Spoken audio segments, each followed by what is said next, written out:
Hey guys, welcome back to another video. Today I'm going to be showing you guys how to make one of these little baby blankets. If you're new to sewing, this is great. You don't need any pattern at all to follow, just some simple measurements and a simple zigzags and straight stitch on your sewing machine. If you're excited for this video, go ahead and give it a big old thumbs up and make sure you hit the subscribe button so you don't miss another video. So the baby blanket I've made two of these so far. You can call these a lovey, a whoopee, or just a plain old baby blanket. This one I actually made for my cat. It's just some leftover flannel that I had laying around from some pajama pants with a little bit of a dot minky fabric that you can get in the nursery section at Joann's. This is super easy to make. I can whip these out probably in about 15 minutes, maybe less, once you figure out your measurements and know what you're doing. This blanket measures about a 30 by 30 square. It's not that big at all. It's perfect for my cat. She's about 12.5 pounds. When I adopted Ray, the foster parent had actually told me she really loved blankets, but I had just filed that information away somewhere and forgot about it until I had clipped her nails and wrapped her in a blanket, and she just kept going back to that blanket and sleeping in it. So I decided to make her own out of this baby blanket template that I found. The original video I will link up in the cards that I followed. She makes tons of blankets, has tons of sewing tutorials. Go ahead and check her out. I'm going to show you guys how to make the baby blanket lovey whoopee size today. So this is a baby blanket, but I have turned it into a cat blanket, hence the cheetah print. But I'm going to show you guys how to make this. We're actually going to be using some different fabric. We're going to be going, if you can't tell, today's project is very fuzzy. It's all over my shirt, all over my sewing station. So if you do get this fabric, just be aware that it does shed quite a bit when you cut it. So we're going to start with a basic minky fabric. I chose a cheetah print iridescent rainbow. These blankets are actually going to be for some more cats in the family, so that's why I'm sticking with the cheetah. And then for the back of the blanket, I have this very soft, warm, plushy faux fur fabric. Both of these fabrics you can get at your fabric store. Your minky fabric I find closer to the nursery section by the flannels, and then this is actually labeled as a faux fur. I wouldn't call it a fur, I'd call it more similar to a wool. I have a blanket of my own like this. It is very warm and it's very heavy, so all of the cats have naturally been attracted to it. So I'm going to make them their own blanket out of this fabric. So I already went ahead and pre-cut all of our pieces. For this size blanket, I'm going to be using a backing that's about 38 inches wide with a contrast fabric for your front of your blanket is about 36 inches squares. These are both going to be square pieces, so it's going to be a 38 by a 38, 36 by 36. If you want a full-size baby blanket, I recommend doing 40 by 40 and then a 34 by 34, depending on the size of your border. The smaller baby blanket that I had made for my cat, 30 by 30 and a 28 by 28. If you want to do a lovey, which is a very small little baby blanket, it's really just for kind of like wiping spit ups and just carrying around. You're going to do a 20 by 20 with a 16 by 16 for your main fabric. And I'll put all of those in the description below for you guys. Alright, so your project, we're going to have a 2-inch border on this blanket. So what that means is when we have our blanket, it's going to be folded up about 2 inches all the way around. If you look at our finished baby blanket, this one has about a 1.5 inch border. What I'm talking about with the border here is when the backing folds over onto the front and it has this cute little just contrast on top. So that's what we're going to be making first. So the first thing you're going to do is you're going to need a ruler and a fabric marker. If you have one of these rulers that has the angles on it, I highly recommend it. You're going to need the angle in just a little bit. So what we're going to do is just measure first 2 inches from the edge, and we're just going to mark that on our fabric. On the back of you, make sure this is the back of your fabric. You don't need to do it on the correct side. And I'm not doing this all the way down. This is just a guideline for me. If you feel more comfortable doing it all the way down, go ahead.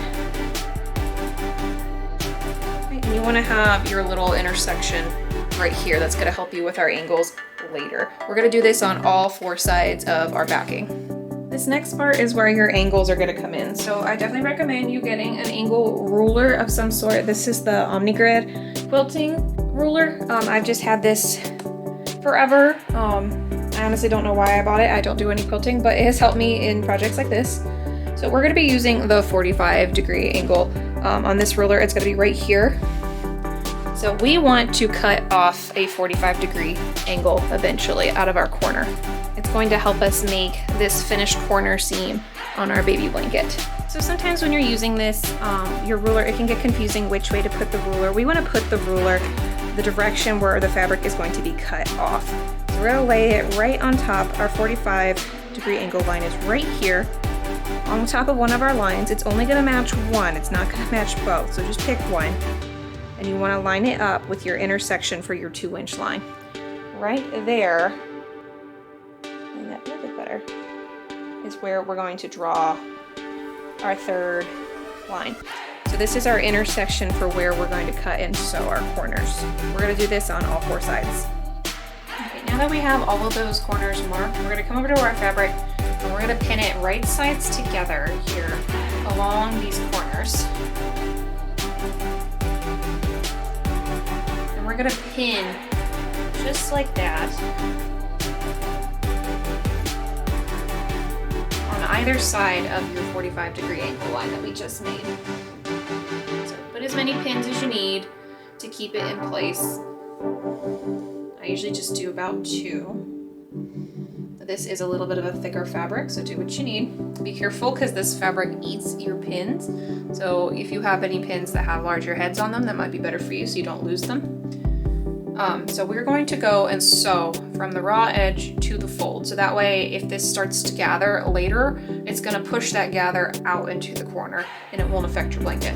So we're gonna take this over to the sewing machine and we're gonna straight stitch across this line we just drew from the raw edge, back stitch a little bit on the fold and off the edge. Okay, there we go. That's what it looks like sewn all the way across with a straight stitch. I have a little bit of a back stitch here at the end. Ideally, you would want to do it at the beginning and the end of every stitch. That's just what I do. I forgot to do it this round. We're going to do this on all 4 corners. Okay, we have all 4 corners sewn. So now what you want to do just to make sure you did this right is you're going to turn them inside, right side out, and you should have kind of a little corner that folds just like that. You have your seam and you have a nice little corner with your 2-inch borders on both sides. Go ahead and turn all 4 corners right side out and lay the blanket flat. So we'll turn this one here.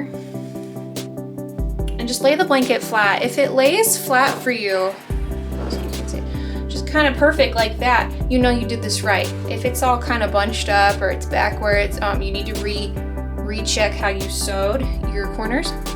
But we know we did this right, we've checked them, so now we're gonna kind of go back in.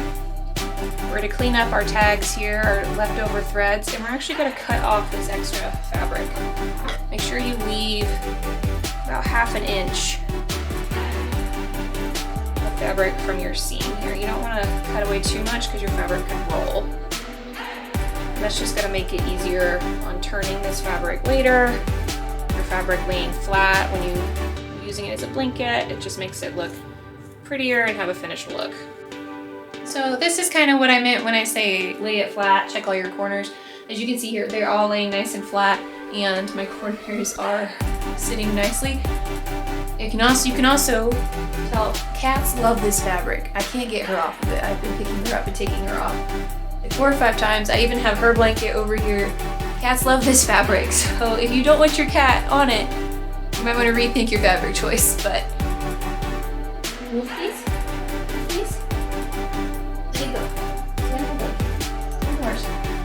So next thing you're going to do is take the main fabric of your blanket and you're just going to kind of lay it out on top. And I've actually cut this too big, so we're going to go back and kind of recut this. This is right now, I believe, 36 by 36. I knew it was going to be too big, but last time I did this, it was actually too short. So what we're going to do is you're going to take your fabric after it was the right size and you're going to kind of tuck it inside here underneath all of your borders.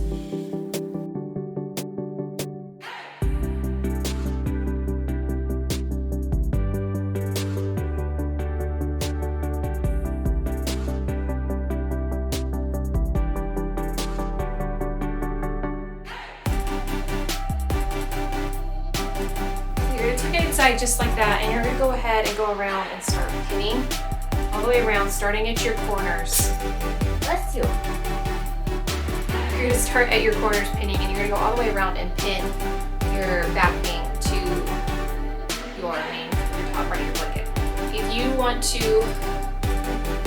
you want to embroider anything on your blanket, you want to do this before, you want to embroider your top piece before this step. So go ahead, lay it out, make sure your spacing's right, make sure your cutting's right. Find out where you want to embroider. Go ahead, take it apart, embroider it, then you come back to the step, put it back together, and pin. Okay, so I remeasured the inside of the blanket. I went ahead and embroidered Zuzu's name on it, so now I'm going to put it back in the batting and we'll start pinning.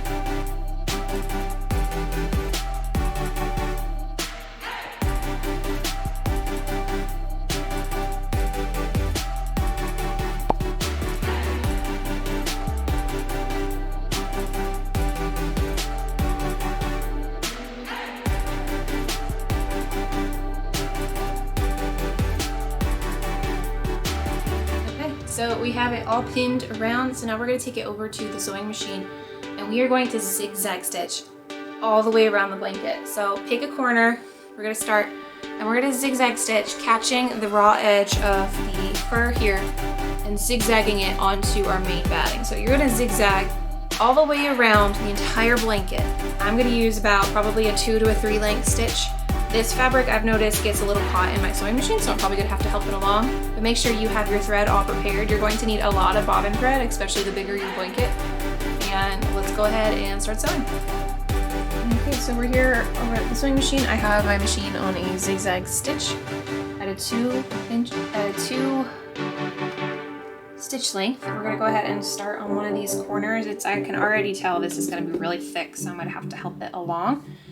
If you have a stretch needle, that would probably be beneficial to use on these fabrics. So with this fur fabric, it is going to eat up your stitches, kind of meaning it'll be hard to see. So just keep an eye on it, keep an eye on your pins. Mine are, even though they have the heads on them, they're very well hidden. So just go slow, take your time. Remember to backstitch at the begin and end of I would do the every side, so every corner, but anytime you stop sewing.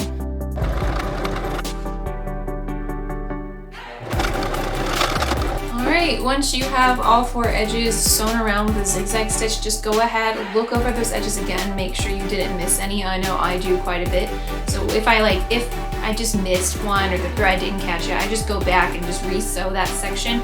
The thickness of this minky fabric and with this fake fur fabric, it hides your stitches really well, so you don't have to worry too much about those extra stitches. But once you get all that, you're pretty much done. Just go back and clip up all of your strings.